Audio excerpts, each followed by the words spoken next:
Hello दोस्तों, कैसे हैं आप सब। आज की हमारी कहानी है दोगली ननद। मम्मी जी, आप दीदी को बोल दो कि रोज रोज मायके आना बंद करें या फिर आप खुद ही उन्हें संभाल लो। मैं यूं हर रोज छुट्टी तो नहीं ले सकती हूँ ना। अनिका ने गुस्सा होते हुए कहा।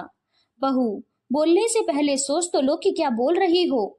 तुम होती कौन हो यह कहने वाली कि मेरी बेटी को मायके आना है या नहीं आना है।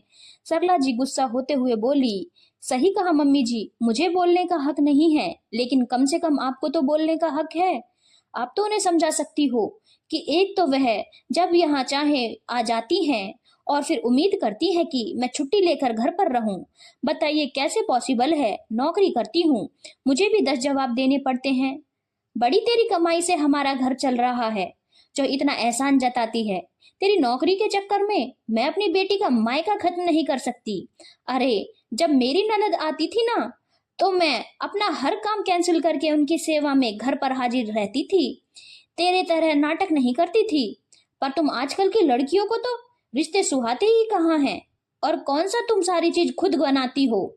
हम तो एक एक पकवान अपने हाथ से बनाकर खिलाते थे, और तुम लोग कामचोर की तरह आधे से ज्यादा सामान तो बाजार से मंगवा लेती हो, जैसे मुफ्त में आता है सब सामान। मेरी बेटी तो आएगी और जरूर आएगी। तुम्हें जो करना है कर लो। सरला जी एक तरह से ऑर्डर देकर अपने कमरे में चली गई। अनिका की समझ में ही नहीं आया कि वह करे तो क्या करे। अनिका अपनी ननद मधु से परेशान हो चुकी थी।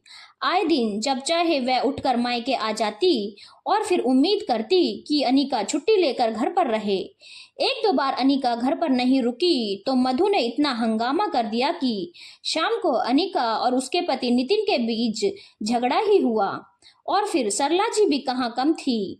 वह भी दो की चार लगाकर दोनों के झगड़ों को हवा ही देती थी।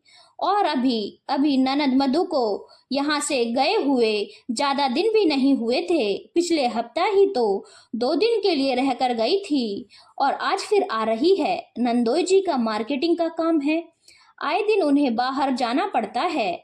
अब वह जब भी बाहर जाते हैं तो मधु मधु अपने मायके चली आती है। सास ससुर तो वैसे भी जेठ जेठानी के पास ही रहते थे, इसलिए कोई जिम्मेदारी भी नहीं थी और ना ही कोई बच्चे थे जो स्कूल जा रहे हो। अकेले रहती थी, इसलिए जब चाहे यहाँ चली आती थी। लेकिन फिर यहाँ आकर वह अनिका से उम्मीद करती थी कि अनिका घर पर ही रहे, जबकि अनिका एक नौकरी पेशा महिला थी। अनिका और नितिन का एक 10 साल का बेटा था जो स्कूल में पढ़ता है। अनिका उसी स्कूल में पढ़ाती थी जब पिछले हफ्ते मधु यहाँ रहने आई थी। उस समय स्कूल में एग्जाम चल रहे थे, किसी भी टीचर को छुट्टी लेना अलाउड नहीं था। इसलिए अनिका सबके लिए सुबह का खाना और नाश्ता साथ ही बनाकर रख गई थी।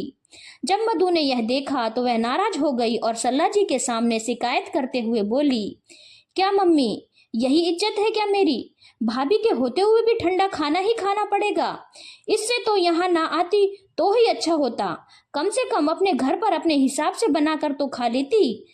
अब बेटा, मैं भी क्या करूं। छुट्टी लेने के लिए कहा था, लेकिन उसने तो बहाना बना दिया कि स्कूल में परीक्षाएं चल रही हैं, छुट्टी नहीं मिलेगी।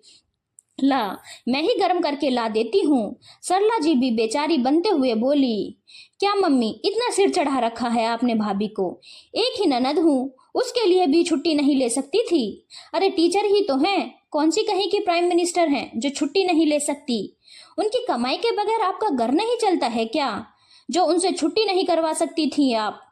जो तुम मुझे सुना रही है ना, वह अपने भाई को सुनाना। दोनों पति पत्नी मुझे समझते ही क्या हैं, बस घर की चौकीदार बनाकर छोड़ जाते हैं, जो यहाँ बैठकर उनके घर की रखवाली करती रहती हूँ।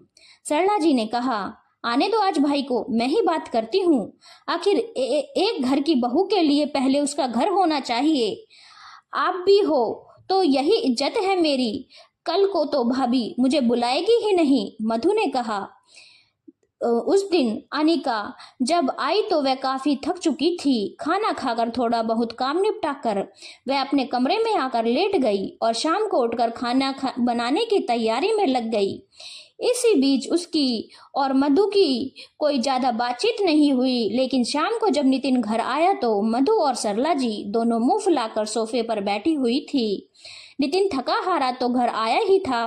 पता नहीं ऐसा क्या कहा मधु ने जो वह अनिका से नाराज हो गया। उसने उस समय तो कुछ नहीं कहा, लेकिन रात को उसका अनिका से झगड़ा हो गया और आज फिर वही सब कुछ होने के आसार नजर आ रहे थे।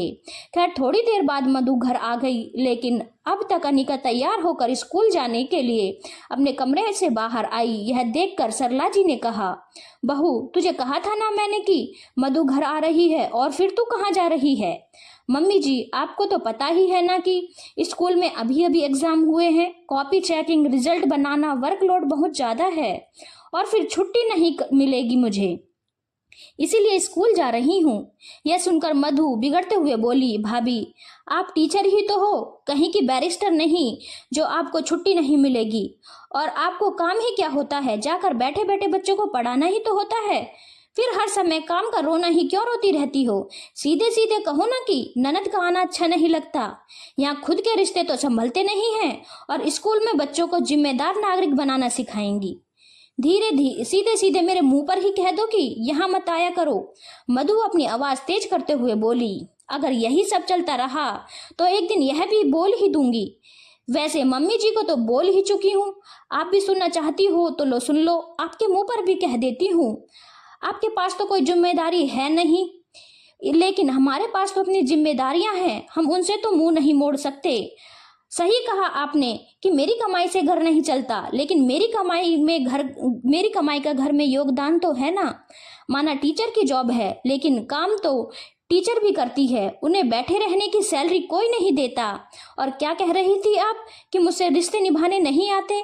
पहले आप खुद तो अपने रिश्ते निभाने सीखिए। यहाँ आए दिन आकर आप हमारे घर में लड़ाई झगड़ा करवा देती हो। इससे बेहतर आप अपने सास ससुर के पास चली जाओगी तो उन्हें भी खुशी मिलेगी कि हमारी बहू हमारे पास आ रही है, अपनी जिम्मेदारी को समझती है। भाभी छुट्टी करके आपके पास रहे, लेकिन आप फ्री होने के बावजूद भी अपने सास ससुर के पास न जाओ। वाह कितनी दोगली मानसिकता है, कहकर अनिका रवाना हो गई। पीछे मधु ने काफी हंगामा किया, लेकिन इस बार नितिन ने भी अनिका का ही साथ दिया। नितिन को अनिका के पक्ष में बोलते देखकर सरला जी ज्यादा कुछ नहीं कह सकी और मधु को भी यह समझ में आ गया कि हर रिश्ते को अपनी मर्जी से नहीं चलाया जा सकता। धन्यवाद दोस्तों, अगर आपको कहानी अच्छी लगी हो तो चैनल को लाइक, शेयर और सब्सक्राइब करना ना भूलें।